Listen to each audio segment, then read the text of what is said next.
Apa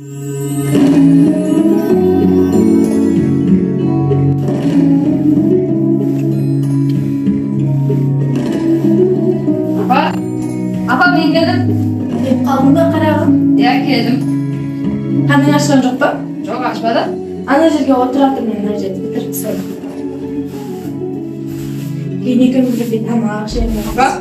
Әкеңіз қаласаңыз мен сыпыра салайын. Баланың қалай сабағың жақсы ма? Ya жақсы. Кәдімгі күнделігін көрсетші маған.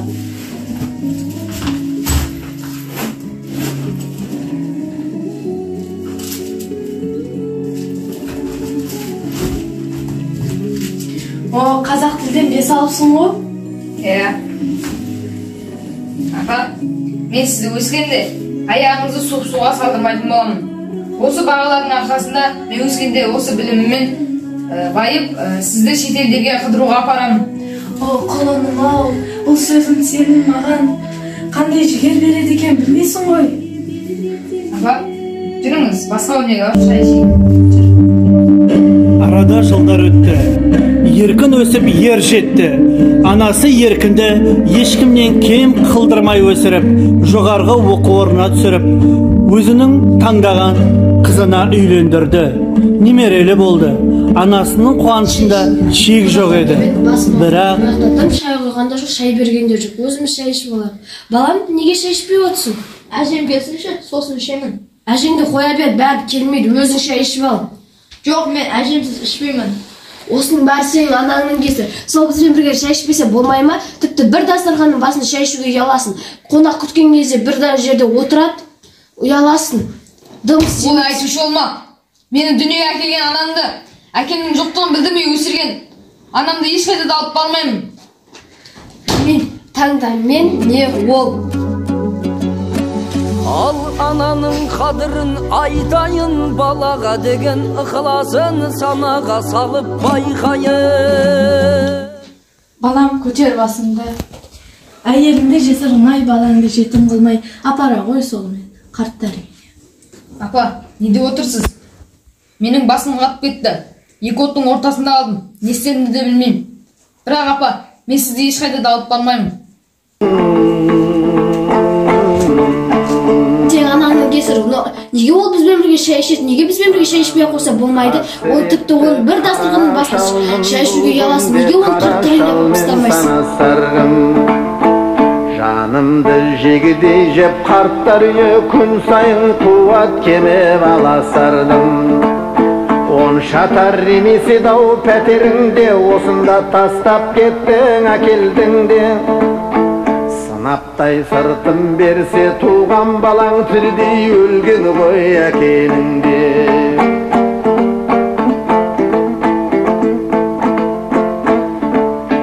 Көп болды-ау дейдарың балам деп көз жұмғанша жылап жатты, жаныма қатты батты келмегенің.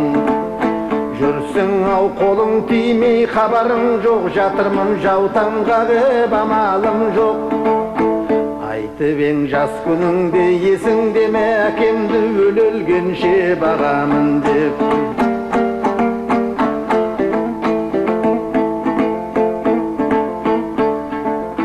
Балам-ау не істетпейді қу тіршілік, кейпенде дүние қуып жүр құлшынып.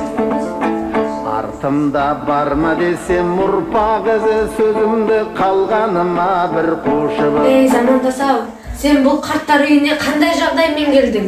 Алдымен мен өзі оқиғамды айтып берейін. Мен бұл жерге жалғыз дегенде жар балам бар еді, одан айырылып қалдым. Мен барар жерім болмай, басар тауым болмай, мен осы жерге өз еркіммен келдім. Ал сен қандай оқиғаңмен келдің? Ал мен жар дегенде жалғыз балам бар еді. Оның үйіне сыймаған соң, мені осы жерге алып келіп тастады. Сенің андан кеткелі бері қандай рахат болды. Үйіміз кеңейіп қалды, және өзіміздің отбасымыз-ақ басқа ешкім тұрмайды, және оны қоя беріңдерші, тәттімен шай ішіп болмадық ба? Балам, неге шай ішпей отырсың? Кел, оны қоя бер, печеньемен шай ішіп ал. Алма жей ғой. Ал балам, же. Жемеймін. Мен әжем қайда өзі? Балам, біз әжеңді қарттар үйіне апарып тастадық. Ол қандай жер? Қарттары өте күшті жер. Ол жерде демалады, қалаған жерінде жүреді, уақытылы тамақ жейді. Алақай, сіздерді де сол әжем жүрген жерде, қарттар үйінде, сіздерді де өскен кезінде демалдыруға апарып тастаймын. Ей балам, бұл қай сасқаның? Үйтіп айтпа. Ал, дегеніңе жеттің бе? Естің келген осы ма еді? Атаңа не істесең, алдыңа сол келеді. Онсыз да сенің кесіріңнен ананы қарттар үйіне апарып тастадым. Балам, жүр әжеңді алып келейік.